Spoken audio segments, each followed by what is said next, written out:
Hello everybody, my name is Kusha and I'm going to read you Granddad's Island.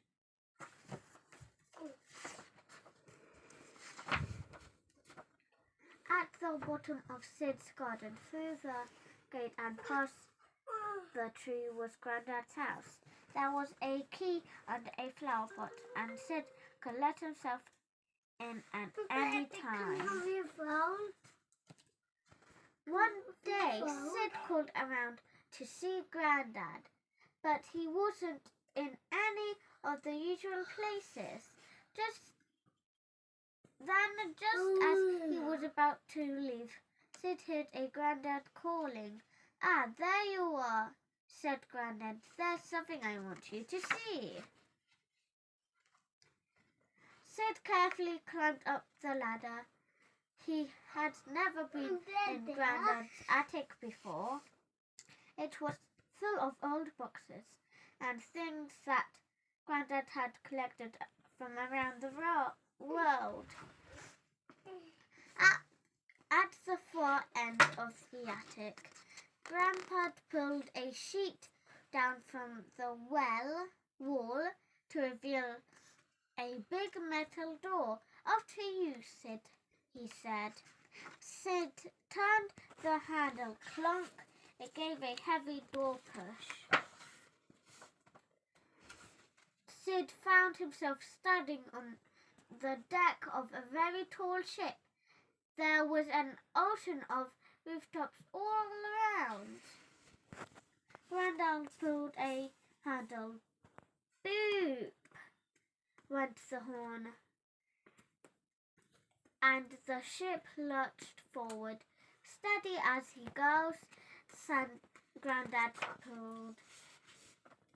Grandad was very good at steering the ship and kept them on smooth course across the rolling waves, mile after mile, and all they saw was sea and sky, sky and sea, until at the last something appeared at the horizon.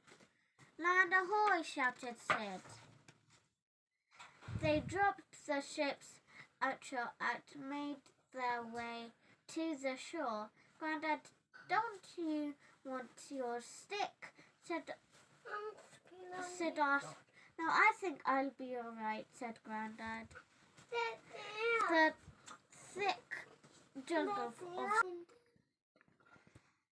In the thick jungle of the island, it was very hot. "We must find a good spot for a shelter," said Grandad. At the top of the island, where a cool breeze blew through the trees and found an old shack.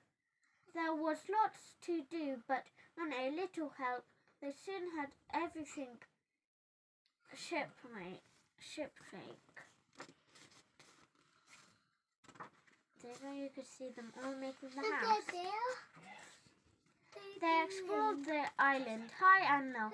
At every turn, they saw new wonders. It was the most perfect place. Sid wished they could stay forever, but he knew that it would soon be time for them to leave. "Sid, there's something I've been meaning to tell you," said Grandpa. "You see, I'm thinking of staying." "Oh," said Sid, "but won't you be lonely?"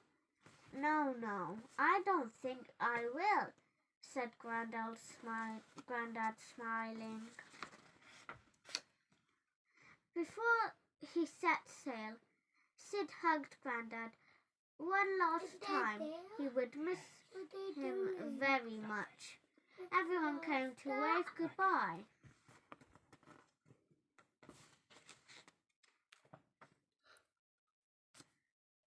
Across the waves, the ship shrugged and turned. The journey seemed much longer without Grandad, but Sid steered the ship safely home. The next morning, Sid went back around to Grandad's house. It was just the same as it had always been, except Granddad wasn't there anymore. In the attic, it was very quiet. The big metal door wasn't there. It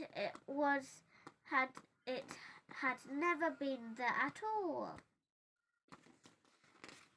Then Sid heard something tapping at the window. He wondered what it might be.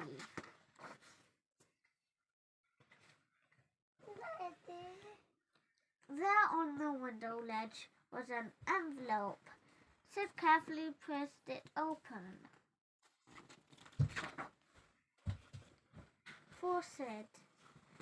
Bye everybody, see you next time.